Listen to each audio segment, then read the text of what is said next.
So our next contest is between boxers from Papua New Guinea and Scotland.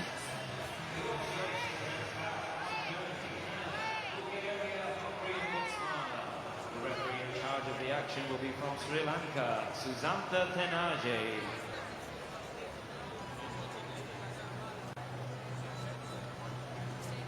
Ladies and gentlemen, first to the ring, boxing out of the red corner, representing Papua New Guinea, Neville Warupi.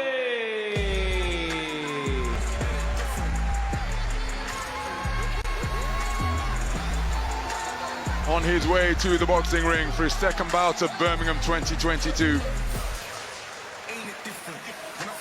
is Neville Warupi, 25 years of age, from Port Moresby, the reigning national champion of Papua New Guinea. In his first bout here, he was a 4-1 split decision winner over Pemberton Lele of the Cook Islands. An absolutely terrific contest blue corner, where he progressed. Scotland, Tyler Jolly.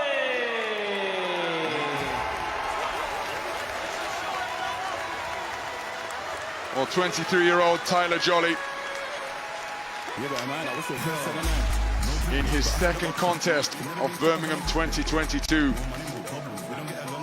But in his first round, well, he didn't waste any time at all, scoring a knockout over Daniel Hilton of Jamaica in 20 seconds. Ladies and gentlemen, this is a quarter-final in the men's welterweight division, contested over three 3-minute rounds. Introducing to you first, in the red corner, representing Papua New Guinea, Neville Warupi.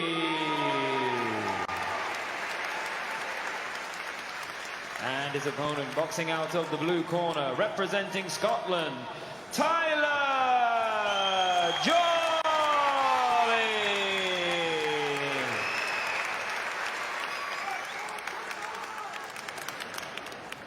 Heads up. More here. Open here. Chicken. Good luck. This is sharp, Tyler. Let's go. Tyler.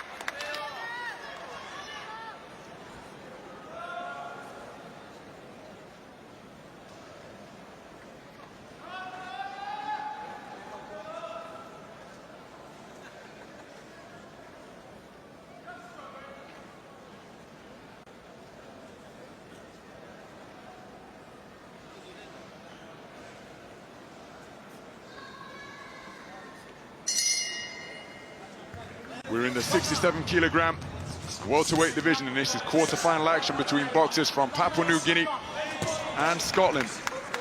The man wearing red is Neville Warupi, and the man looking for hard shots to both body and head is another right hand sunk in. Here's Tyler Jolly. Something of a history man, Tyler Jolly, because he set a new record for the fastest victory in Commonwealth Games boxing competition. A 20-second knockout of Daniel Hilton of Jamaica in his round of 16 contest, beating the record set by Swaziland's Leonard Makanya when he scored a 21-second stoppage in 1986 over Kerry Webber. And he started this contest briskly as well, but Warupi, a big physical welterweight, looking to get inside the longer arms of Tyler Jolly and work away to the torso, and there's an evidence of his physicality. Not averse to some rough stuff is Neville Warupi. Well, Jolly started this contest very quickly indeed, Ronald. Maybe he was trying to break his own record, but Warupi just showed him that he's a dangerous operator here. Oh, that's low. My goodness, yeah. That was demonstrably low. But the referee didn't call time. So Warupi's got to deal with the discomfort and keep on boxing. Yeah, and he's dangerous, Warupi. Right hand over the top from him. He's also fairly effective for Warupi. But again, Jolly started this contest on that front foot there. And he started up very strongly. These body shots especially, that's good work from Jolly. Good left hook landed by Warupi at the conclusion of Jolly's success. 2 minutes gone in this opening round. Warupi looking to employ head movement now to make the man in blue miss, and he did just that, but he couldn't make him pay.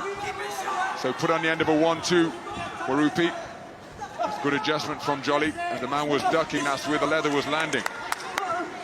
Beautiful punch picking between the gloves of Warupi, and then up on his toes to dance away in a clockwise motion from Jolly. Very good use of the ring space. Yes, opting just to box from the outside and then just spring the attack. Quick hands. Just got caught there as he's moving away, so you've got to keep those hands up. But oh, missed there, made that mistake. Left hook, leading with the left hook sometimes. If it misses, then you can fall into a bit of trouble. He got away with it. Closing seconds of an action-packed opening round. Tyler Jolly started at a breakneck pace again. He's had terrific success to the body, his left hook in particular. Let's listen to Craig McAvoy. Accuracy, okay? Wasting no shots. Because they're going to keep coming back. He's a tough old bugger, all right? So we'll focus on accuracy, and that'll start wearing them down. Use your footwork, because there's no footwork. Touch him wet, touch him wet. When he closes up, one. I think movement in this round was key to Jolly's success here. On the outside, and then he's whipping shots, then he's moving again. Some good work downstairs to the body by both boxers. Oh, that one was on the blind side of the referee, but low isn't the I think is the word for that. Very low indeed. But Jolly got away with it and did the better work for me. This fella is still dangerous though, Ronald, but I think Jolly's took that first round. Yep, I would agree with you. Let's take a look at the scorecards. 10-9 across the board. 10-8. Excuse me. 10-9 for four of the judges. 10-8 for the judge from Germany. That's a little bit harsh on Warupi. But Jolly, a unanimous winner of the first round. So Warupi coming out aggressively. What a roundhouse right! And he catches Tyler Jolly on the temple and causes him to touch down. Big moments now in the career of Tyler Jolly, caught by a thunderous right hand with just less than 30 seconds gone on the clock, and now he has either got to tuck up and allow his senses to clear or fight his way out of trouble. Beautifully picked shot from Neville Warupi, knocking Tyler Jolly to the canvas. Terrifically picked punch from the reigning national champion of Papua New Guinea. What a right hand that was. So Jolly's just got to watch what he's doing here now. Warupi still coming forward, still looking for that right hand over the top, so it's important that Jolly keeps the jab, there it is again. This time it was the inside of the glove, but Jolly, the signs are there that Jolly's just got to watch out for that. Keep that jab nice and long and straight. Don't be falling in. You can't afford to be a slow jab, but keep those hands up and try and move off to the right a little bit more. If he drifts to the left, then Warupi may land that shot again. Keep the punches nice and straight, Ronald, here. So Jolly has done a good job to get himself through that moment of crisis, but he's caught by a left hook. That's a solid shot again from Warupi, who is encouraged and his confidence surging after the successes that he is having, with heavy shots being landed from both flanks.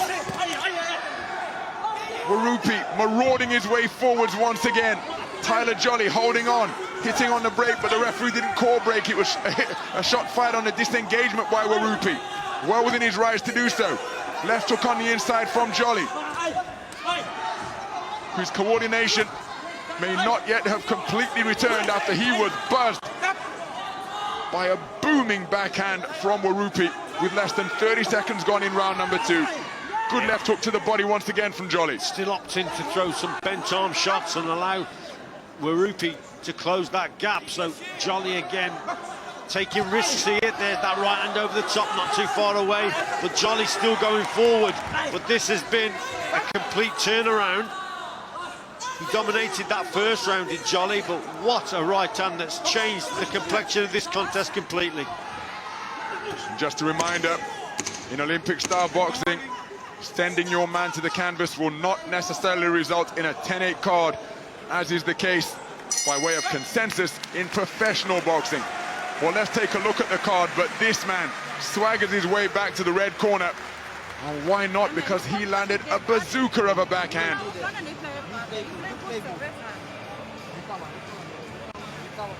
Yeah, that must have evened the contest up a little bit there, Ronald. Let's have a look at this right hand over the top. There it was there. What a belting shot that was.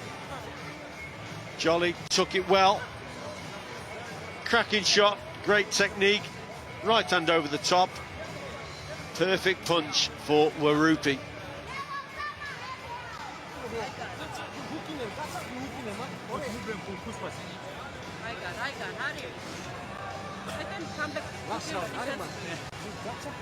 So let's take a look at the scores.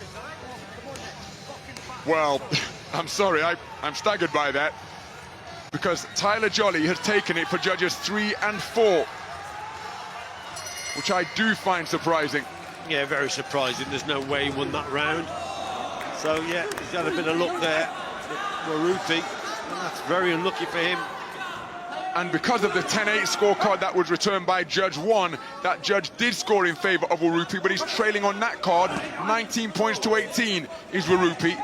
So only 2 tied scores of 19 points apiece for judges 2 and 5. And I think that is really unfortunate and perhaps unjust in the direction of Neville Warupi, because it wasn't a 10-8 round from my vantage point. In the first, Jolly won it, but I don't think it was 10-8. And then when he detonated that right hand, he still finds himself trailing. How a judge can score that second round for Tyler Jolly is beyond me. So going in pursuit of the stoppage victory that he needs is Neville Warupi. Tyler Jolly showing good survival instincts, and not just survival instincts, because he's aggressive as well. As Richie pointed out, he's continuing to throw bent arm shots with the hooks and uppercuts. Yeah, I mean, he's taking a lot of risks here, Jolly. He should be just boxing at range and keeping it mid to long. He's still allowing Warupi to come forward. He's trying to meet him head on, but by doing that, it's a lot of bent arm work, and you're just giving Warupi a chance to land that right hand again.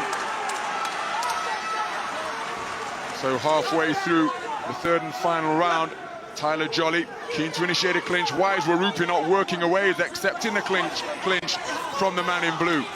And remember, time is on Jolly's side in the sense that he is leading for 3 of the 5 scoring judges.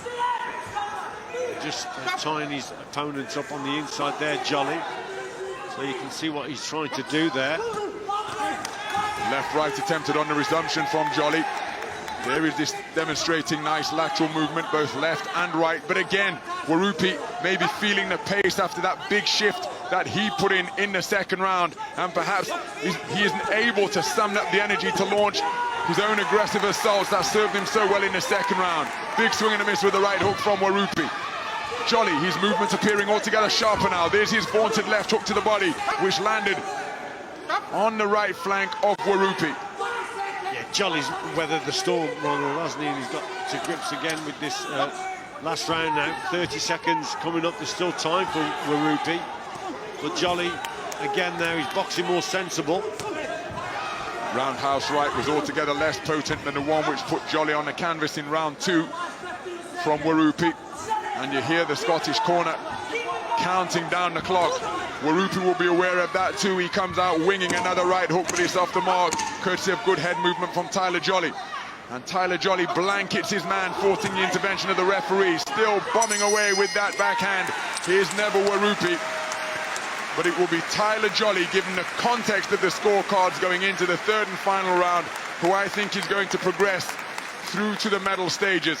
But my goodness, what a fright he was given by that booming overhand right detonated by Neville Warupi in the second round.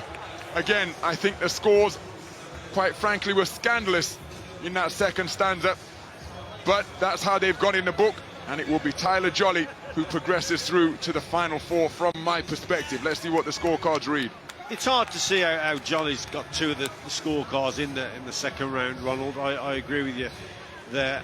But Jolly weathered the storm and boxed better again in the last round. And overall, ladies and gentlemen, we go to the judges' scorecards for a unanimous decision. For your winner, in the blue corner, representing so Tyler Scotland, Jolly. with a terrific victory over Neville Warupi, the reigning two-time national champion of Papua New Guinea, depositing him on the canvas. Terrific effort by him, and wonderful to see that respect between the boxers and the opposing coaches. And it's Tyler Jolly who overcame the crisis after he was sent crashing to the canvas in the second round by Neville Warupi. Allowed his senses to recover and boxed quite effectively in the third and final round. Warm embrace from Josh Taylor, the 2014 Commonwealth Games gold medalist, who went on to become the 5th man of the 4-belt era to become an undisputed world champion, claiming light welterweight success in the pro ranks, securing all 4 belts.